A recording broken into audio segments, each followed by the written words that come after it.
अल्लाह रब्बुल आलमीन ने जिसके लिए रहमत के साथ उसके दिल को कुशादा किया है सही कुरान और सुन्नत को समझने के लिए, तो अल्लाह रब्बुल आलमीन उसके लिए समझना आसान फरमा देंगे। और अल्लाह रब्बुल आलमीन ने इस हदीस मुबारक को बयान करने के लिए अल्लाह ताला ने आपको ज़रिया बनाया है, वरना शायद ये हदीस में कभी अपनी क्लास में इस तरह बयान ना कर पाती कि कुरान मजीद का जो कब्रिस्तान में पढ़ने के बारे में कहा जाता है, तो ये बिल्कुल दुरुस्त फरमाया आपने कि कुरान मजीद या नमाज पढ़ना कब्रिस्तान में जायज़ नहीं है। बिल्कुल ठीक बात है, ये सही हदीस से साबित है। सही बुखारी शरीफ की हदीस मुबारक है, आप अलैहिस्सलाम ने नमाज पढ़ने से और कुरान मजीद की तिलावत करने से कब्रिस्तान में मना फरमाया है। कब्रिस्तान के एतबार से और भी चीज़ें आती हैं कि वहाँ पर कसरत से हुजूम लगाने से या बुलंद आवाज़ में उस फौतशुदा शख्स के लिए, मैयत के लिए तारीफ़ी कलमात अदा करने से, इन सारी चीज़ों से मना फरमाया। लेकिन एक चीज़ जो है वो बता देना बहुत ज़रूरी है कि आप अलैहिस्सलाम ने ख़ुद बकीए गरक़द में जाकर नमाज जनाजा जो है वो अदा की है, तो नमाज जनाजा पढ़ी जा सकती है।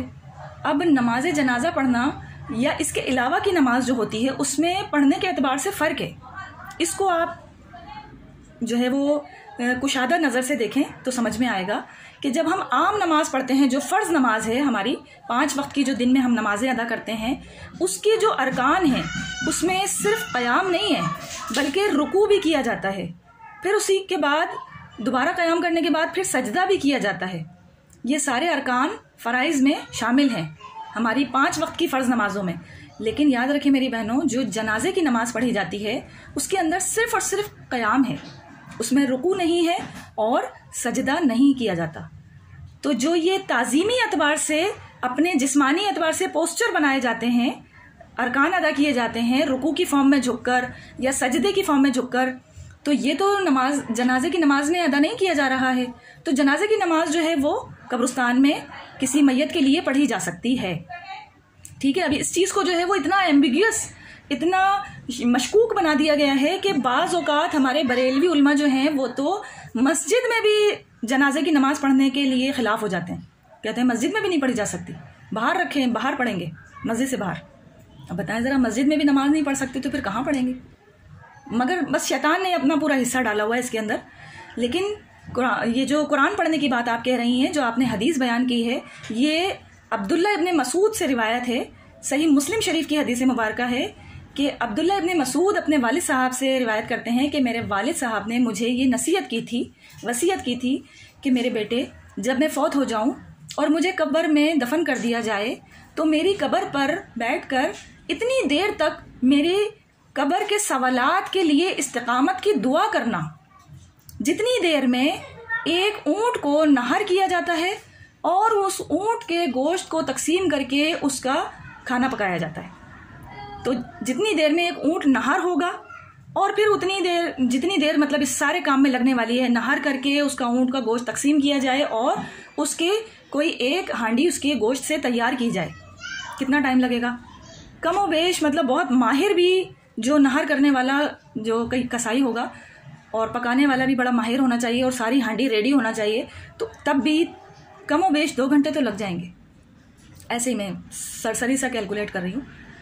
तो 2 घंटे जो है अब्दुल्ला इब्ने मसूद के वालिद ने उनको कब्र पर बैठकर, यानी कि कब्र पर बैठना ठीक नहीं है, कब्र के एग्जैक्ट ऊपर बैठना की इजाज़त नहीं है, मतलब उसके पास बैठकर दुआ करने के लिए कहा था, ताकि मैं जब कब्र में अपनी कब्र से मानूस हो जाऊं और जो फरिश्ते आकर सवालात पूछें मुझसे, तो मैं उनके सवालात को देने में कॉन्फिडेंस जो है वो पकड़ पाऊं, कि ऐसा ना हो कि मेरे कदम डगमगा जाएं। अब सबसे पहले तो इस हदीस से देखें कितनी सारी राहें निकलती हैं कि हज़रत अब्दुल्ला इब्ने मसूद जो हैं वो अपने वालिद साहब से रिवायत कर रहे हैं, यानी कि वालिद साहब उनके सहाबी हैं, नबी सल्लल्लाहु अलैहि वसल्लम के सहाबी हैं। अब उन सहाबी को भी फ़िक्र लगी हुई है उन कब्र के सवालात के जवाबात देने की। आज उम्मत जो है वो बेफिक्र हुई हुई है, लेकिन उनको फ़िक्र थी। और जो आज हमारे यहाँ मशहूर है कि जब 40 कदम जो दफना कर 40 कदम चले जाते हैं तब फरिश्ते वहाँ पर आते हैं। तो इससे क्या आप अंदाज़ा लगाते हैं कि अगर कोई वहीं पर डेरा डालकर बैठ जाए और 40 कदम ना वापस जाए तो क्या कब्र में फरिश्ते सवालात करने के लिए नहीं आएंगे? ऐसा कुछ भी नहीं है भाई। कब्र के अंदर के सवालात, फरिश्तों का आना और मैयत का इस्तिकामत इख्तियार करने, ये सारी चीज़ें, ये सारी बरज़ख से रिलेटेड हैं। ये इस फिजिकल वर्ल्ड की चीज़ ही नहीं है जिसको हमने ऑब्जर्व किया हुआ है, जो हम अपने इस ज़मीन के ऊपर की ज़िंदगी को देख रहे हैं। ऐसी कोई चीज़ मौजूद ही नहीं है। वो जो 40 कदम लोग वापस चले जाते हैं, उससे मुराद ये है कि कमो बेश इतना टाइम लगता है जब कब्र में मैयत को उतार दिया जाता है और फरिश्तों के आने में। और उसमें हदीस में ये भी अल्फाज आते हैं कि वो मैयत जो है वो अपने वापस जाने वाले लोगों के कदमों की चाप, जो कदमों की आहट है, वो भी सुनती है। तो उससे भी लोगों को बहुत सारी बातें निकालने का मौका मिल जाता है कि मैयत तो सुनती नहीं है। और जबकि हदीस मुबारका में तो आता है कि मैयत जो है वो अपनी चारपाई पर जब लेटी हुई होती है ना, उस वक्त भी जो दिखावे के लिए रोना डालते हैं, वावेला मचाते हैं, वो भी सुन रही होती है और अफसोस कर रही होती है कि हाय मेरे ये लोग इतने करीबी, जिनके लिए मैंने अपनी ज़िंदगी में हलाल हराम की तमीज़ को भुला दिया था, और ये आज दिखावे के साथ रो रहे हैं। और जो लोग वाक़ईतन मुखलिस होते हैं और दिल से रो रहे होते हैं, उसकी दुआएं मग़फ़िरत कर रहे होते हैं, खामोशी के साथ उनके आंसू निकल रहे होते हैं, वो मैयत उनके ऊपर भी हसरत करती है कि मैं दुनिया में तो इनको बड़ा जलील समझा करता था,